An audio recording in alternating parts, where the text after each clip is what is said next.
अफगानिस्तान को लेकर इंडिया में एक बहुत बड़ी कॉन्फ्रेंस होने वाली है। ये कॉन्फ्रेंस भारत के national security adviser Ajit Doval ने बुलाई है। इसमें रूस और ईरान के अलावा अफगानिस्तान के कई अन्य पड़ोसी देश भी हिस्सा लेंगे, लेकिन पाकिस्तान ने इस सम्मेलन में शामिल होने से मना कर दिया है। वैसे अजीत डोवल ने न्योता तो पाकिस्तान कहने से मोईद यूसुफ को भी भिजवाया था, मगर यूसुफ साहब आ नहीं रहे। वजह अजीत डोवल को लेकर पाकिस्तान का वो डर है जो उसके दिल में बहुत गहरा बैठा हुआ है।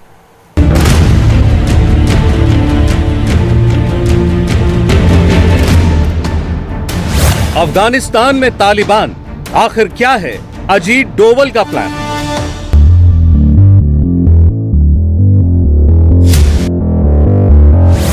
इस वक्त चीन और पाकिस्तान में इसी सवाल की सबसे ज्यादा चर्चा है, क्योंकि 10 नवंबर को दिल्ली में अफगानिस्तान पर एक बेहद इंपॉर्टेंट मीटिंग होने जा रही है। इस बैठक की मेजबानी करेंगे भारत के national security adviser Ajit Doval. तो मीटिंग के मेहमान होंगे रूस, Iran, Kazakhstan, Uzbekistan, Tajikistan, Kyrgyzstan और तुर्कमेनिस्तान। दिल्ली में इन सभी देशों के नेशनल सिक्योरिटी एडवाइजर 3 दिनों तक अफगानिस्तान पर सलाह मशवरा करेंगे। अफगानिस्तान में तालिबान का राज आने के करीब 3 महीने बाद इस इलाके के देशों के सिक्योरिटी अधिकारियों की ये बेहद अहम बैठक है। सबसे अहम बात तो यही है कि ये बैठक भारत ने बुलाई है। इस मीटिंग के एजेंडे में अफगानिस्तान के हालात पर चर्चा सबसे प्रमुख है। बैठक में शामिल देश अफगानिस्तान में सक्रिय आतंकवादी संगठनों से पूरे क्षेत्र को खतरे को लेकर सलाह मशवरा करेंगे। इसके अलावा इन देशों के बीच अफगानिस्तान को लेकर इंटेलिजेंस शेयरिंग पर भी चर्चा होगी। तालिबान का राज आने के बाद से अफगानिस्तान में जो हालात बन गए हैं, उनमें भारत की अध्यक्षता में हो रही ये बैठक और भी अहम हो गई है। फंडिंग बंद होने से अफगानिस्तान की 2/3 आबादी इस वक्त भूखमरी की शिकार है। गरीबों को अपना खर्च चलाने के लिए बच्चों तक को बेचना पड़ रहा है। भारत इस मानवीय संकट के वक्त अफगानिस्तान की मदद करने को तैयार है, लेकिन वो चाहता है कि अफगानिस्तान को जो ह्यूमैनिटेरियन सपोर्ट दी जाए वो यूएन के जरिए हो। ये प्रस्ताव प्रधानमंत्री मोदी ने सितंबर में शंघाई सहयोग संगठन की मीटिंग में ही दिया था। अफगानिस्तान में सत्ता परिवर्तन इंक्लूसिव नहीं है और बिना नेगोशिएशन के हुआ है। इससे नई व्यवस्था की स्वीकार्यता पर सवाल उठते हैं। महिलाओं तथा अल्पसंख्यकों सहित अफगान समाज के सभी वर्गों का प्रतिनिधित्व भी महत्वपूर्ण है और इसलिए यह आवश्यक है कि नई व्यवस्था की मान्यता पर फैसला ग्लोबल कम्युनिटी सोच समझकर और सामूहिक तरह से ले। इस मुद्दे पर भारत संयुक्त राष्ट्र की केंद्रीय भूमिका का समर्थन करता है। इस वक्त अफगानिस्तान से जुड़ा दूसरा सबसे बड़ा मसला आतंकवाद का है। सत्ता पर काबिज तालिबान खुद एक आतंकवादी संगठन है। तालिबान सरकार के कई मंत्रियों पर प्रतिबंध लगे हुए हैं। वहीं अफगानिस्तान में तालिबान के विरोधी आतंकवादी संगठन जैसे इस्लामिक स्टेट अब खुलकर हमले कर रहे हैं। इस्लामिक स्टेट ने अभी 4 दिन पहले ही काबुल में घुसकर एक अस्पताल पर बम हमला किया था, जिसमें तालिबान का एक बड़ा लीडर मारा गया था।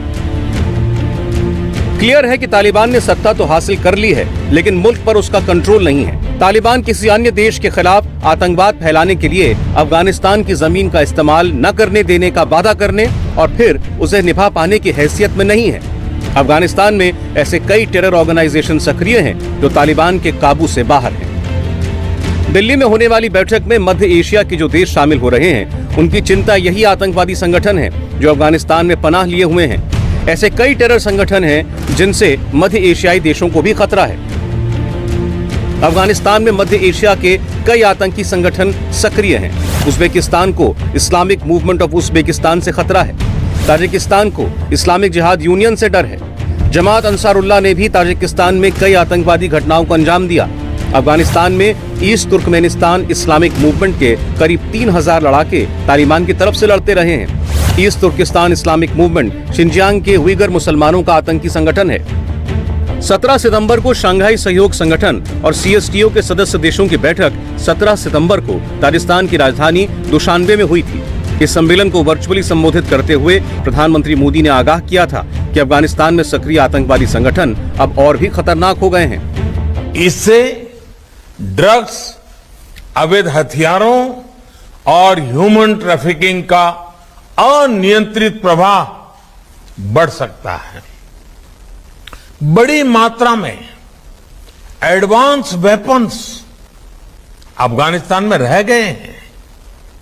इनके कारण पूरे क्षेत्र में अस्थिरता का खतरा बना रहेगा। तालिबान की जीत से पहले अफगानिस्तान में भारत का इंटेलिजेंस गैदरिंग का बड़ा नेटवर्क था। आज आतंकवाद के खतरे से निपटने के लिए ईरान, रूस और सेंट्रल एशियन कंट्रीज को इस इंटेलिजेंस नेटवर्क की जरूरत है। इसलिए बैठक में मध्य एशिया के सभी देशों के एनएसए आ रहे हैं।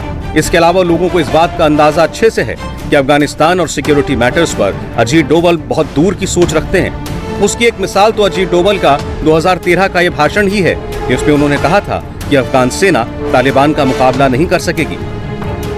325,000 Afghan National Army and the police will deliver. It will hold together. It has been equipped. It has been trained. It has got officers who are sufficiently motivated, and it is felt that irrespective of what happens at the political level in Afghanistan, the strong military and the police will remain a disciplined force upholding the constitution and the democratic values of the Afghan state. This is an assumption. In last 12 months, I have met at least 15 to 20 top Pakistani security officials with the rank of Lieutenant General and above in different places and others. Not one of them has subscribed to this view that this army will be able to hold back, irrespective of the fact what is their weapons, what is their training level, what is this thing. They say there is a mismatch between the officers level and the cadres, and once the ethnic loyalties come up, once there's the transition of power, and again these things, this will get probably to create a national army is a time-consuming process. It does not happen overnight. But I don't believe them, as I have never believed many Pakistanis. I don't believe them. But this is a question. Ajit Doval को इस बात का बखूबी अंदाजा है कि आज दौर सीधी जंग का नहीं, एसिमेट्रियल वॉर का है, जिसमें दुश्मन देश आतंकवाद जैसे कम खर्च वाले तरीकों से युद्ध लड़ना चाहता है। डोवल ने पिछले महीने ही आगाह किया था कि पारंपरिक युद्ध महंगा होने की वजह से आज दुश्मन के जंग का तरीका ही बदल गया है। आतंकवाद इसी में से एक है। Wars are increasingly becoming cost-ineffective instruments of achieving nations' political and military objectives.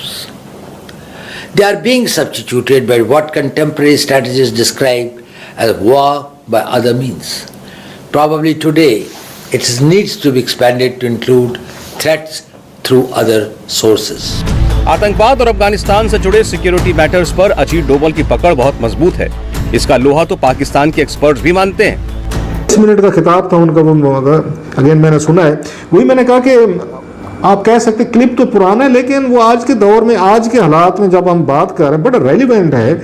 और बड़ा हैरान होता है कि उस वक्त जो बाज़ वो चीज़ें कही जा रही थी, उनका 7-8 साल बाद एग्जैक्टली कैसी चीज़ें उसमें आके बयान हुई हैं। मेन जो फोकस था अजीत डोवल साहब का, वो उनका अफगानिस्तान था। अफगानिस्तान, पाकिस्तान, इंडिया या रीजनल पावर्स और अमेरिका और एक उसका फ्यूचर सिनारियो वो डेवलप कर रहे थे, और उसको मुख्तलिफ अजम्पशन पे बात कर रहे थे कि ये हो सकता है, वो हो सकता है, फलां हो सकता है। वेरी इंतहाई आप कह सकते हैं कि बड़ा एक उनका अहम उनका लेक्चर था 20-22 मिनट का।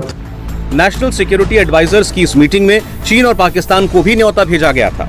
चीन ने अब तक आधिकारिक रूप से बैठक में शामिल होने या न होने को लेकर कोई जवाब नहीं दिया।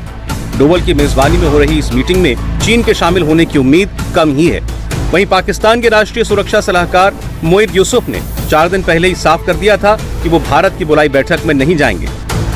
अफगानिस्तान के मामले के ऊपर भारत जो है वो एक कॉन्फ्रेंस है, तो क्या आपको पाकिस्तान में फैसला किया कि आप? मैं नहीं जाऊंगा जी, मैं नहीं जाऊंगा। एक स्पॉइलर जो है वो पीस मेकर बनने की कोशिश नहीं कर सकता।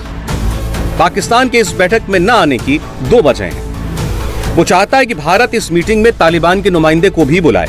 वो इस तरह से तालिबान की हुकूमत को मान्यता दिलाने की कोशिश कर रहा है, जिससे अफगानिस्तान के खाली खजाने में कुछ पैसे आ सकें। दूसरी बात यह कि वो अफगानिस्तान के मसले पर भारत को लीड लेते हुए नहीं बर्दाश्त कर पा रहा।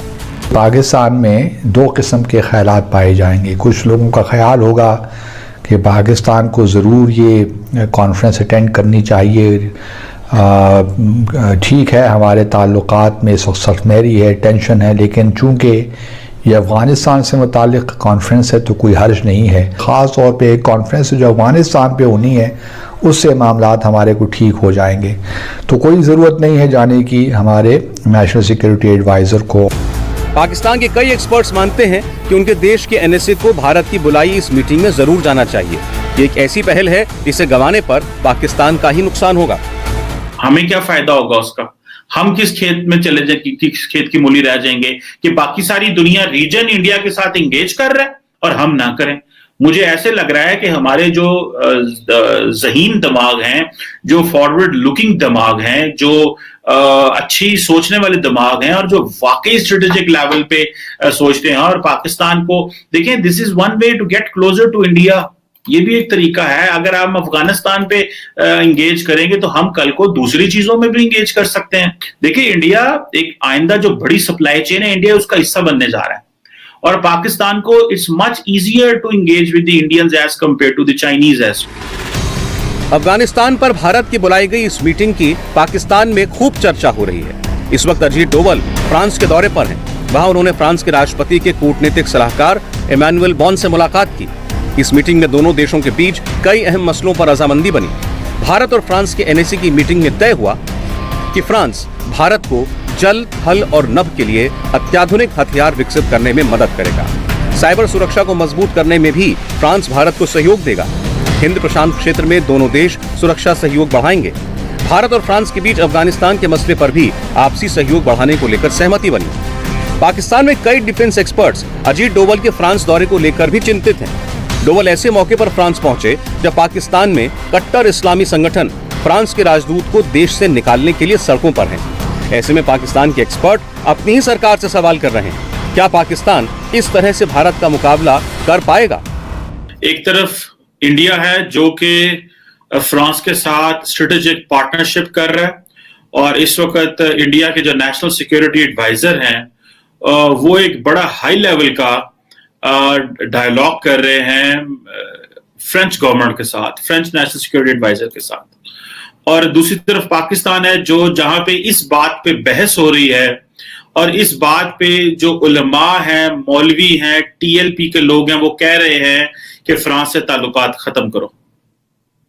ये है दो मुल्कों की कहानी। उधर देखें आप, वो इंडिया ने फ्रांस से राफेल 30 जो राफेल जहाज हैं वो तो लिए हैं इंडियन एयरफोर्स के लिए। कुछ 36 एक राफेल फाइटर जो हैं वो उन्होंने फ्रांस से लिए और एक बड़े पैमाने पे जो है वो डायलॉग चल रहा है। और पाकिस्तान में हमारी हुकूमत छुपती फिर रही है। इस मुल्क का वजीर आजम आज से 3 दिन पहले एक इकोनॉमी का पैकेज देने आए और ये बताना भूल गए कि इस मुल्क की पुलिस ने जो जानें दी हैं। 10 नवंबर से दिल्ली में होने वाली बैठक में पाकिस्तान तो शिरकत नहीं कर रहा, लेकिन उसके एक्सपर्ट पूरी दुनिया में और खास तौर से अमेरिका में भारत की बढ़ती हैसियत को लेकर चिंतित हैं। उन्हें लगता है कि पाकिस्तान के लिए हालात माकूल नहीं है। ऐसे में पाकिस्तान को भारत से टकराने के बजाय दोस्ती बढ़ानी चाहिए। इस वक्त व्हाइट हाउस में जो अगर इंडिया, पाकिस्तान या सब कॉन्टिनेंट का या अगर आप साउथ एशिया का देखें तो सबसे ज्यादा अपॉइंटमेंट जो है वो इंडियन अमेरिकन की है। उस हवाले से इस वक्त व्हाइट हाउस में जो बाइडेन साहब का स्पीच राइटर भी इंडियन, इस वक्त उनकी पॉलिसी रिलेटेड भी उनकी अपॉइंटमेंट्स, और उसी हवाले से जब वो देखते हैं उस तनाजर से तो पलड़ा भारी हो जाता है इंडिया का। अब दूसरी साइड पे चलते हैं, पाकिस्तान को कंपेयर करते हैं कि वो वहां की पोजीशन क्या है। पाकिस्तान ने एक तो पिछले दौर में इन्होंने बिल्कुल चाइना के कैंप में जाके अमेरिका की तरफ, मैं हमेशा ये कहता हूं कि नेवर बर्न द ब्रिजेस, लेकिन इन्होंने ब्रिज बर्न किए। इन्होंने अमेरिका बैशिंग की, इन्होंने कहा जी हम तो हिमालय पे चढ़ गए हैं, इन्होंने सब किया, बल्कि सी पैक को लेकर अफगानिस्तान में जाके कोशिश, उनके सेल्समैन बन गए आगे। हालांकि फिलहाल पाकिस्तान की सरकार और वहां की फौज भारत विरोधी नीति से पीछे हटने को तैयार नहीं है। पाकिस्तान के लिए टेरर एक पॉलिसी है। अफगानिस्तान में तालिबान की जीत से पाकिस्तान को लगता है कि वो आतंकवाद के जरिए अपनी पहुंच और बढ़ा सकता है। ऐसे में अजीत डोवल की अध्यक्षता में 10 नवंबर को होने वाली मीटिंग और भी अहम हो जाती है। इससे तालिबान के राज वाली अफगानिस्तान की चारों तरफ से घेराबंदी हो सकेगी। इस घेराबंदी में ईरान और रूस के साथ साथ अफगानिस्तान के सेंट्रल एशियन पड़ोसी देश भी शामिल होंगे। इंडिया टीवी हर वक्त हर जगह डाउनलोड करने के लिए सर्च करें India TV news Google play store या ऐप स्टोर पर।